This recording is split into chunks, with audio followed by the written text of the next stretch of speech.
Bună, dragii mei, bine ați venit, bine ați revenit. Sunt Meme și ca de fiecare dată înainte de a începe, vă reamintesc cât de minunați și de puternici sunteți. Astăzi vin către voi cu previziunile pentru zilele ce urmează. Voi construi mesajul în funcție de vibrația numerelor 18 și 19, indiferent de data la care voi accesați acest clip, întrucât informațiile de aici au caracter atemporal. Luați de aici lucrurile care rezonează și care se aplică pentru voi dedicat. Vă mulțumesc tuturor celor care îmi sunteți alături pentru vizionare și pentru că reveniți aici. Îmi lăsați mesaje și sunteți calzi și minunați. Iar dacă ești aici pentru prima dată și rezonezi cu mesajele, te poți abona, poți aprecia acest clip, pentru că asta mă ajută pe mine și canalul să se dezvolte. Menționez de asemenea faptul că vorbim aici despre un potențial care are probabilități de manifestare în funcție de vibrațiile voastre. Să vedem despre ce este vorba așadar. Dacă pentru numărul 18, prin perspectiva cheilor genelor, avem de face cu perfecțiune, integritate sau judecată, la numărul 19 avem de face cu sacrificiu, sensibilitate sau codependență. Ce este interesant este că pentru numărul 19 sau cheia genelor numărul 19 din cartea lui Richard Durand, știți bine deja, avem parteneri de programare aici, cheia numărul 33, și anume revelația, vorbim și despre centrare sau conștiență de sine și față de tot ceea ce există, dar și uitare. Concluzia, pentru acest moment din spațiu și din timp în care accesați acest clip și pentru potențialul de viitor la care vă gândiți voi acum, este următoarea. Încearcă să vezi unde poți să lași de la tine, dar nu sub formă de compromis, ci prin integritate și prin a nu te grăbi să judeci ceva anume sau o situație anume, sau poate chiar un om anume. Dacă te grăbești să judeci o situație, rămâi practic prins în situația actuală care poate te stânjenește sau te necăjește. Este o zi în care ne putem aminti sau reaminti lucruri foarte, foarte frumoase. Pe unii s-ar putea să vă activeze la nivel de sistem nervos și să vă înfurie anumite situații de viață, dar pe care de asemenea le puteți privi acum într-o vibrație înaltă, înțelegând printr-o perspectivă foarte înțeleaptă, rolul și dinamica respectivei situații sau a respectivei relații în viața voastră. O avem pe Venus în aspect foarte bun cu Jupiter astăzi, vorbim despre iubire ca în bazme, iubirea poeților. Este și un ideal aici care se poate atinge prin forța ta interioară de manifestare. Tot ceea ce tu îți imaginezi, pentru că tot ceea ce noi ne imaginăm deja există, trebuie doar să ne aliniem la acea frecvență. Apoi avem un aspect destul de tensionat, așa cum am menționat în emisiunea de ieri, care se formează între Uranus și Lună. Iar acest aspect poate aduce nervozitate, poate aduce o nevoie de a avea control asupra lucrurilor, mai ales atunci când vorbim despre ieșirea din zona de confort. Dacă voi aveți stabilite niște planuri și cineva sau ceva anume vă face să deviați de la ceea ce aveți stabilit deja, s-ar putea să simțiți furie sau nervi. Încercați să vă liniștiți pentru că lucrurile se aliniază. Suntem ajutați să ne liniștim de Saturn și de Marte, așa cum am spus în citirile pentru această lună, pentru că oricât de multe lucruri am dorit noi să facem, este important să ne dăm seama și cât putem să facem pentru a nu ajunge să simțim vină, neputință sau nemulțumire. Este o zi creativă, însă creativitatea trebuie pusă sau direcționată în scopuri foarte constructive. Creativitatea care nu este constructivă poate duce la plictiseală, vină, frustrare și așa mai departe. De la o nevoie de a face ceva, poți ajunge într-o stare de tensiune sau să nu te enervezi dacă ceva nu îți iese în tocmai planului pe care l-ai. Nu putem atinge perfecțiunea, ne strigă tare și nodul sud din Fecioară acest lucru, suntem obișnuiți să facem lucrurile sub un anume fel, într-o anumită manieră sau după un anume tipar, însă nodul nord din Pești ne ajută să înflorim pentru că este într-un aspect favorabil cu Jupiter, iar asta înseamnă capacitatea noastră de a ne adapta la o nouă lume, la o situație diferită, la un nou desnodământ sau la un nou fel de a face anumite chestiuni pe care înainte nu le făceam, nu voiam să le facem. O zi interesantă, o perioadă interesantă, așa cum am spus, indiferent de momentul în care accesați voi clipul. Voiam să vă las cu o întrebare astăzi. Unde mergem atunci când dormim? Unde ne ducem? Și vă spun și de ce vă las cu întrebarea aceasta, pentru că de câte ori mergem la somn seara, fetița mea mă întreabă de ce trebuie să dormim noaptea. Și eu i-am explicat, uite, telefonul rămâne fără baterie? Da. Dacă nu mai are baterie, ce se întâmplă? Se închide. Cam așa este și omul. Seara când face nani sau când doarme, se încarcă. Însă, funcțiile noastre vitale se reduc la minimum, astfel încât organele noastre să se poată regenera. Și conștiința noastră ce face în acest timp?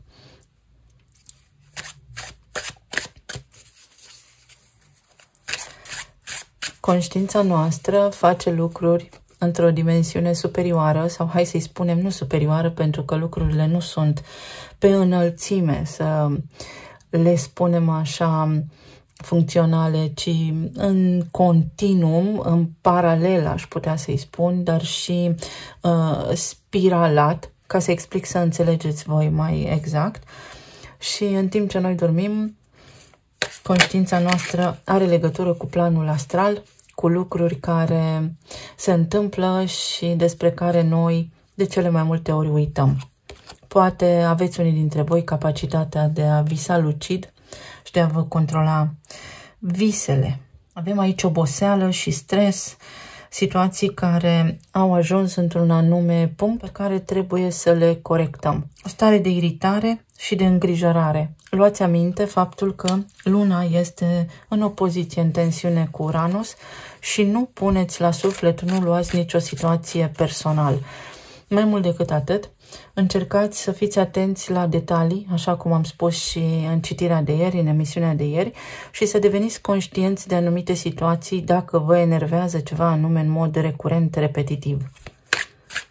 Pot fi descoperiri, pot fi situații, informații pe care acum le găsiți în sfârșit și să vă simțiți euforici, unii dintre voi.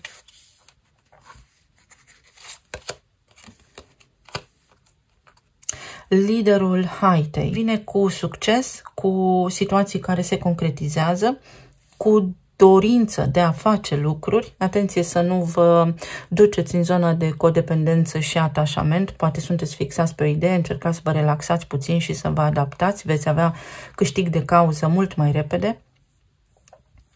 Poate aveți foarte multe lucruri pe care trebuie să le faceți, termene limită, depuneri de dosare pot fi pentru unii dintre voi sau ceva complicații la locul de muncă cu oameni care se cred superiori sau poate chiar sunt în funcție superiori. De asemenea, este nevoia să vă motivați, este o nevoie de motivare, de automotivare și mai este aici o competiție. Să aveți grijă să nu intrați într-o competiție, într-o luptă pentru putere cu cineva. Atenție la rinichi și la afecțiuni, la simptome în acest sens. Elementul aer. Gânduri foarte multe, vedeți? Este o provocare în zona sistemului nervos, poate fi oboseală, poate fi minte încețoșată, pot fi lucruri de care să uitați din greșeală. Faceți-vă o listă să le aveți mai clar în vedere, dar sunt și idei care vă vin după perioade lungi de dezbateri, după o lipsă de creativitate. Sunt și informații pe care le puteți descoperi, lucruri care se așează foarte ușor în pagină sau pe care acum le înțelegeți și toate acestea să știți că vă aduc concluzii foarte înțelepte și foarte multă claritate. O situație care se dezvoltă, o situație pe care o puteți rezolva, o conversație pe care o puteți avea, oricât de deteriorată ar fi fost anterior situația respectivă. Echilibru și un număr 4 poate fi ceva legat de casa voastră sau de locul de muncă, de nivelul de siguranță pe care îl aveți sau în relația cu ai voștri părinți cu care s-ar putea să aveți o stare de tensiune astăzi, mai ales cu mama, pentru unii dintre voi, cei care vă regăsiți aici, care poate nu acceptă niște păreri sau are niște idei proprii din care greu iese.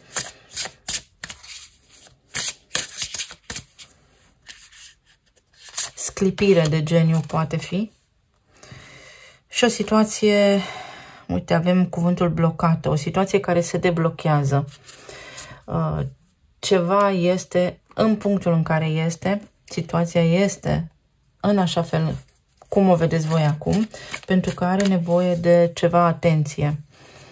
În loc să ne grăbim, putem să înțelegem că suntem opriți în acest moment din loc pentru a ne asuma o responsabilitate. Sau poate vreți să opriți pe cineva în loc să-și asume o responsabilitate sau vă supără cineva care pur și simplu este mai superficial.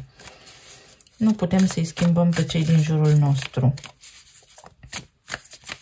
Pot fi, de asemenea, uite, niște informări de la instituțiile statului pe chestiuni fiscale, pe chestiuni legate de taxe, de impozite sau niște investiții pe care voiați să le faceți și nu ați putut sau pe care le-ați făcut și poate încă nu, să spunem, nu le-ați văzut înflorind.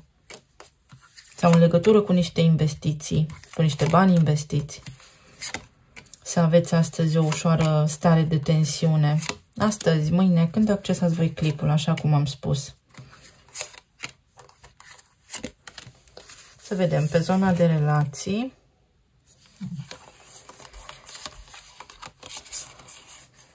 Lasă deoparte grijile și epuizarea.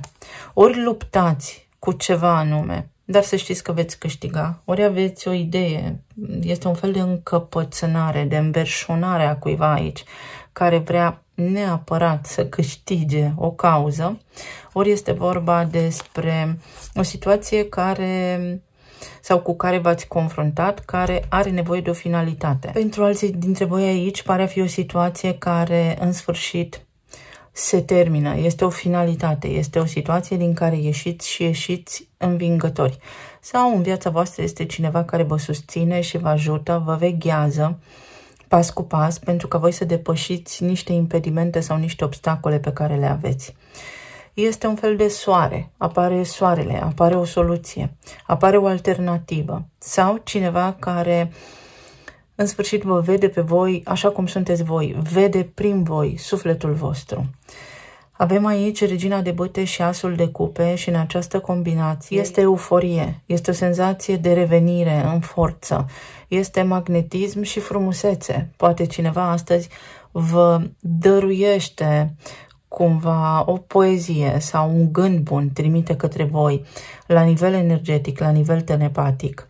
Poate fi vorba și despre o perioadă în care voi și partenerii voștri de viață ați fost foarte ocupați, sunteți foarte prinși în rutina voastră, în activitatea voastră zilnică și vă apropiați de o finalitate, de o perioadă care v-a epuizat. Pe de altă parte, sunt chestiuni de la locul de muncă care vă stresează și niște gânduri pentru că vă aflați ori prinși într-o situație confuză sau incertă, ori este vorba despre o credință proprie, despre a nu putea pune în practică niște studii, a nu putea pune în practică experiența voastră. Este un conflict aici care vizează în mod direct experiența voastră de viață, unde unii dintre voi știți că aveți dreptate, iar celălalt sau ceilalți din povestea voastră de viață nu văd acest lucru. Și această situație vă poate aduce frustrări sau supărări. Luați toată acea dreptate pe care simțiți că o aveți, toată acea creativitate și folosiți-o constructiv în ceva bun, pentru că vă veți elibera și vă veți simți mai bine. De asemenea, poate fi vorba despre Marte și despre Saturn care vă ajută să înțelegeți că situația este sub control. Iar dacă sunteți singuri, poate fi o revenire în forță, poate fi o ocazie prin care voi pur și simplu să reușiți să vă stăpâniți foarte profund emoțiile, starea de anxietate și de tristețe pe care poate ați resimțit-o și acea revenire să fie cumva declanșatorul unui potențial de a întâlni pe cineva. Avem un as de cupe și o declarație. Avem aici o persoană care ori este lângă voi și vă iubește, dar este foarte obosită și prinsă în gândurile sale, în propriile sale povești de viață, ori este vorba despre cineva care vă iubește și care nu mai poate realmente de dorul vostru. Cuiva este dor aici, foarte dor, și este un fel de nerăbdare, arde de nerăbdare să îți spună sau să te vadă. Mai poate fi vorba și despre cineva foarte pasional, foarte gelos, foarte atașat puternic de tine și tu să ai un fel de stres din această cauză, pentru că nu te poți elibera să o iei de la început cu viața ta în cazul în care ai avut parte de vreo situație toxică. Cineva poate aici să-și impună un punct de vedere, să vrea ceva anume, dar să fie o energie foarte fixă, iar contextul actual ne spune să ne adaptăm, să fim mai flexibili. Sunt niște discuții pe care le puteți purta, care pentru moment aduc liniște și pace în viețile voastre. Vedem 9 de spade, magicianul. Ai puterea să ieși din povestea în care ești acum prins, să spunem așa, sau este vorba despre cineva care nu poate să comunice, nu poți vorbi, nu poți spune anumite lucruri în relația ta de cuplu, sau poate partenerul tău pur și simplu nu este lângă tine acum și tu simți dor, vă este dor unul de celălalt. Poate fi vorba și despre o persoană care te ajută la nivel intelectual, cu o discuție, cu o vorbă bună, să treci peste un impas. 6 de spade. Este o soluție, este o alternativă, să găsești vindecarea, să găsești practic liniștea de care ai nevoie. Și 4 de monede, stabilitatea. Poate fi vorba despre cupluri care își găsesc liniștea, cupluri care traversează zile de agitație intensă, pentru că așa traversează toată lumea în perioada aceasta, însă vă găsiți liniștea. Tot ceea ce nu era pe ordinea de zi, să-i spunem așa, s-ar putea să vă scoadă puțin din zona de confort și să vă enerveze, dar lucrurile se regenerează și își revin. Și mai poate fi vorba despre faptul că aflați, într-un sfârșit, că cineva nu va da drumul, nu va eliberat, că deși poate nu este lângă voi, încă îi sunteți drag sau dragă, încă are sentimente pentru voi, dar s-a resemnat sau s-a adaptat la situația actuală. Aici avem sexualitatea și uite că cineva încă se gândește la ceea ce simte pentru voi, sau poate fi un conflict pe această zonă legată de sexualitate, de intimitate, unde au existat discuții, unde ori este prea multă pasiune și cineva este foarte, foarte gelos aici, ori este o conexiune foarte puternică între doi oameni care se simte puizați, fie pentru că nu pot să fie împreună, fie pentru că își doresc să fie foarte mult unul cu celălalt. Este și o mică obsesie, să știți. Poate fi acest lucru. Mai luăm o carte să vedem exact despre ce este vorba. Sau poate fi o lipsă de... Sau poate fi o lipsă de intimitate care stârnește niște discuții. Și o întâlnire. Pregătește-te să fii invitat în oraș sau pregătește-te cumva, există un potențial prin care poți sta de vorbă sau prin care tu și partenerul tău puteți găsi momente de liniște pentru intimitatea voastră. Iar dacă sunteți singuri, am spus, printr-un potențial se poate naște acum o nouă relație. Există aici pentru unii dintre voi acest potențial foarte pasional de a întâlni pe cineva. Da, ziua și perioada are multe lucruri de oferit. Aici avem 5 de spade, înalta preoteasă, 2 de bâte și îndrăgostiții. Căutați niște alternative, stați pe gânduri. Aveți un dubiu. Dubiu pe care însă să știți că îl puteți foarte repede elimina din viața voastră, în urma unor evenimente de unde vă puteți convinge de ceva anume. Testați un teren, la propriu sau la figurat. Poate unii v-ați apucat de construcția unei case, iar alții cumva sunteți într-o situație de compromis și nu știți ce să faceți. Îndrăgostiții aduc armonie și aduc alegeri. Aveți alegeri la îndemână și, uite, numărul 6 este format și din 33, care este un număr maestru. Și 33 ne spune revelație, ne spune conștiință și uitare. Nu uita nici cum ți-a fost cândva, nu uita nici de unde ai venit, nici de unde ai plecat, nu uita nici de faptul că ai pregătire și experiență, sau poate aici este vorba despre faptul că tu vrei să rezolvi niște lucruri și lucrurile respective ori se mișcă foarte încet, ori nu ai niciun răspuns din partea unor autorități sau de undeva anume ai fost la niște interviuri, dar ai lumea în mână. Situația se va concretiza și se concretizează rapid. Nu trebuie să te îngrijorezi. Dacă auziți zgomote, să știți că am aici cățelușa, fetița, Și am și pe nepoata mea în vizită, care doarme în cealaltă cameră. Așa este cu copii și cu neprevăzutul. De ce să fie liniște și planul bine făcut când el poate să fie răsturnat? Asul de băte, creativitate. Vă vine o idee și ideea este extraordinar de bună. Aveți parte de o conversație sau de un moment de liniște în care vă vin niște idei absolut colosale sau în sfârșit se întâmplă ceea ce vă doriți voi aici, la nivel social, la nivel material, financiar. 9 de cupe. Se întâmplă ceea ce vă doriți. Primiți o veste care vă bucură tare, tare mult sufletul sau vi se îndeplinește ceva, vi se întâmplă ceea ce voi așteptați să se întâmple. La nivel emoțional, tot răul spre bine. Uite, vă autosabotați sau la locul de muncă aveți parte de ceva situații conflictuale în care tot ajungeți. Știți cum este cu gura oamenilor. Nu putem opri pe nimeni să spună ceea ce vrea să spună, însă oamenii când vorbesc despre noi, vorbesc practic despre sine și se exprimă atât cât au capacitatea să o facă. Energia de aici, la nivel emoțional, vorbește despre faptul că orice am face, uite, nu ne ajung banii. Poate fi un scenariu pentru unii dintre voi aici, banii vin și pleacă. Atenție la aceste afirmații, mi-a intrat salariul pe o parte și a ieșit pe cealaltă, pentru că există acele glume pe internet, dar în momentul în care le postezi și te aliniezi la acel egregor, sigur că manifesti în viața ta fix acel lucru. De asemenea, aici s-ar putea să fie la locul de muncă cineva care nu vă dă pace, ori este foarte atras de voi, un om care își întrece puțin atribuțiile și nu dă dovadă de integritate, practic dă dovadă de o conduită imorală, să spunem așa, pentru unii dintre voi, iar pentru alții dintre voi să știți că în orice situație v-ați afla acum, foarte repede vă repuneți în funcțiune, vă găsiți din nou starea de echilibru. Sau poate fi vorba exact așa cum am spus, despre o situație repetitivă care are legătură cu unul dintre părinții voștri,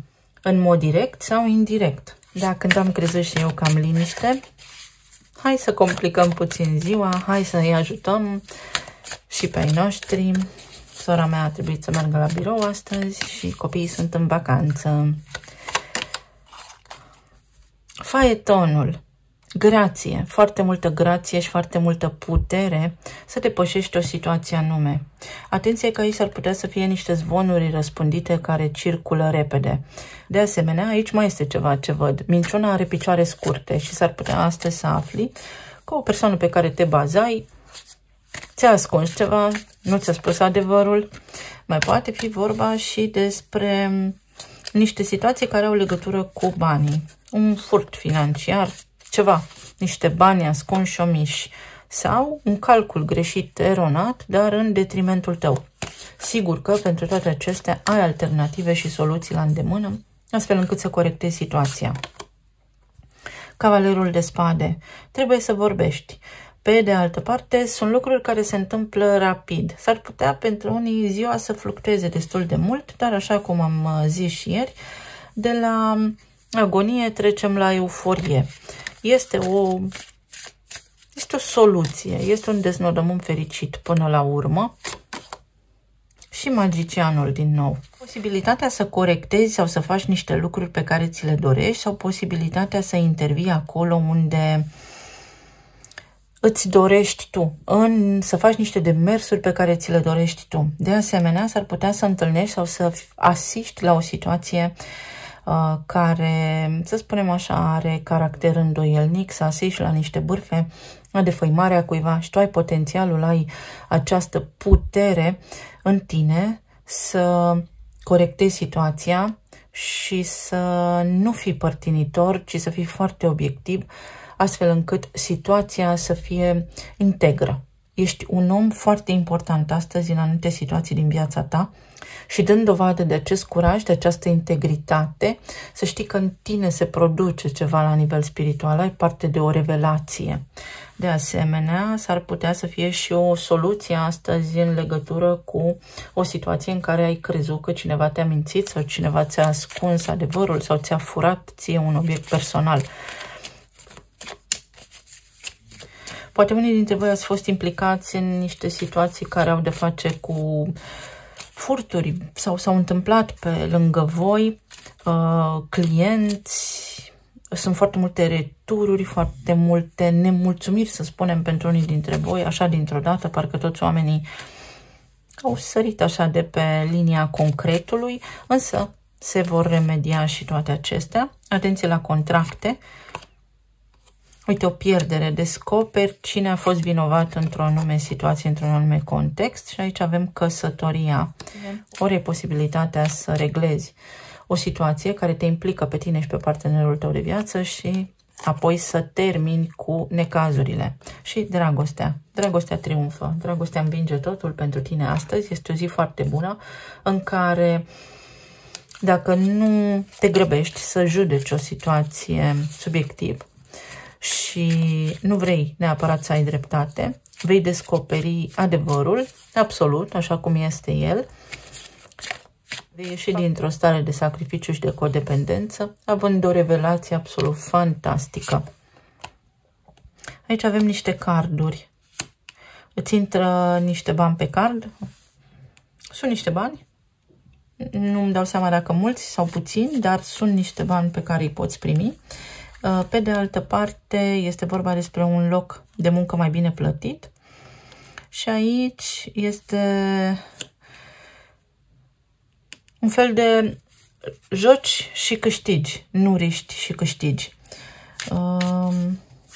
La locul de muncă s-ar putea ca cineva să nu fie mulțumit de performanța ta sau tu, dacă ești antreprenor, de angajații tăi, care poate spun că fac anumite lucruri, dar nu duc la bun sfârșit responsabilitățile. Să știi că se vor rezolva lucrurile, iar pentru alții dintre voi poate fi o surpriză, un cadou sau chiar o întâlnire din partea cuiva. Poate fi cineva care vă curtează, care vă dă atenție acum și vrea să vă cucerească la nivel amoros, așa, și voi aveți senzația că persoana respectivă nu este suficient de serioasă, că minte sau că are strategii, că vă ascunde anumite lucruri. Posibil să o facă, dar veți descoperi. De asemenea, este foarte multă energie pasională, așa, și sexuală în aer, dar deopotrivă, așa cum am spus și ieri, este o atracție ca între doi magneți pe care nu o puteți evita. Și are un sens și această interacțiune în viețile noastre, pentru ca noi să devenim conștienți de anumite situații. Magicianul, o persoană foarte deșteaptă, sau atenție la păcăleli. Să nu vă păcăliți în ceea ce aveți voi de făcut astăzi sau în perioada ce urmează. Știu cine mă iubește, știu ce am de făcut, știu ce pot face să repar anumite lucruri, anumite obiecte, poate fi chiar și mașina. Orice lucru nu a funcționat, uite aici avem cele 4 elemente ale naturii, se poate repara acum. Și veți vedea că reușiți. Vedem ce ne spun și talismanele.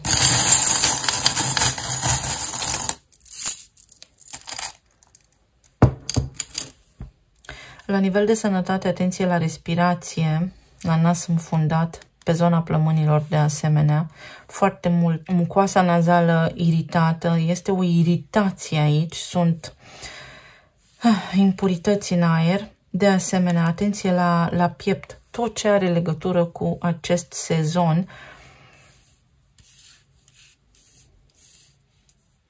Dar și la indigestie, și la cum mâncați și ce mâncați.